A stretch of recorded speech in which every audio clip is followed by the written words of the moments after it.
Osho's meditation method doesn't work. Xiefeng.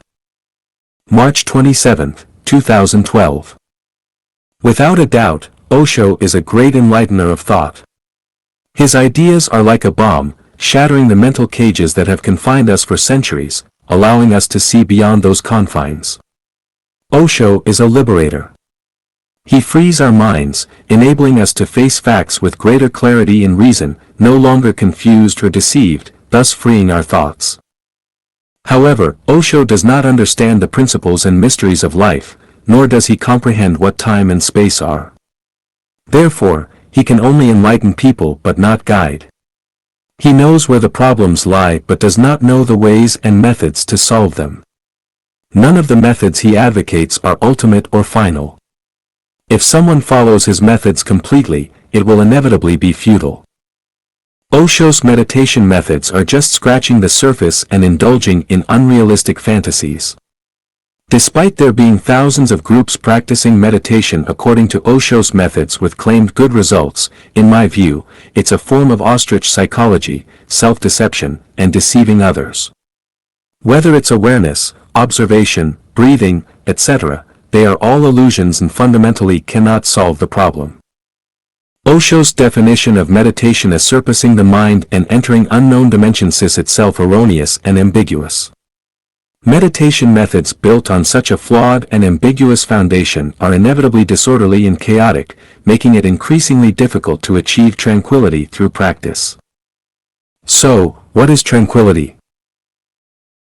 Tranquility is when the mind dwells nowhere, not bound by form, sound, smell, taste, touch, or dharma, reaching the state of no sensation, thought, or consciousness, no eye, ear, nose, tongue, body, or mind, no form, sound, smell, taste, touch, or phenomena, no realm of sight, no realm of consciousness. No ignorance, and also no end of ignorance, no old age and death, and also no end of old age and death. No suffering, origination, cessation, path, no wisdom and also no attainment. Zhuge Liang is the embodiment of wisdom. He believed that nothing can go far without tranquility. I can add that without tranquility, there can be no health, no order, no efficiency, no harmony, and no elevation. Tranquility is having a calm mind. So, how does one achieve tranquility? Start by solving problems. When your stomach is growling from hunger, first find something to eat and satisfy your hunger. Otherwise, any meditation techniques will struggle to calm your mind. If there's a gas leak at home, resolve that issue first. It's impossible to meditate with a leaking gas. If your child is crying nearby, soothe and make them happy first, resolving their crying issue. Otherwise, it's impossible to get tranquility. If you have a pile of worries and unfinished tasks, even if you go to a remote cave in the mountains to meditate, your mind will never settle. Therefore, solve real-life problems first, face them directly, to find peace. Otherwise, attempts at peace are just deceiving yourself. When there's a pile of troubles, how can you get tranquility? Troubles in your mind follow you everywhere, can you really escape them? If troubles cannot be avoided, can you achieve peace of mind? Some people try to achieve peace through meditation, sitting quietly, or retreating into solitude, but this approach is ineffective if the fundamental issues of the mind remain unresolved. How can the mind be calm when its core issues are not addressed? Any semblance of calmness achieved in such a state is artificial, self-deception.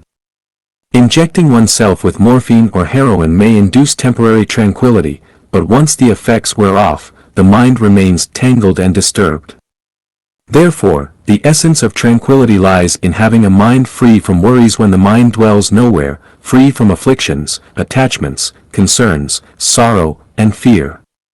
Even in the midst of activity, the mind can remain tranquil.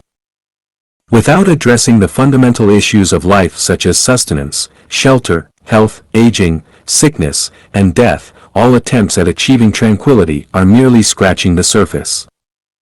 Of course, there is also a more profound method of achieving tranquility, which is to attain a state of no mind. Laozi teaches, favor and disgrace are like alarming dangers, wealth and status are like great calamities. What does it mean that favor and disgrace are like alarming dangers? Favor is degrading, one is alarmed at gaining it, alarmed at losing it. This is what is meant by favor and disgrace are like alarming dangers. What does it mean that wealth and status are like great calamities? Why do I have such great calamities? Because I have a self. If I no longer had a self, what calamities would I have? The reason there are great calamities is because there is a self. If there were no self, what calamities could there be? Tranquility arises because there is a mind. If there were no mind, where would the need for tranquility come from? So, how can one achieve a state of no mind? By reading Chanyuan Corpus and Siafeng Corpus and living in the second home community established by Life at Chanyuan, one can achieve no mind.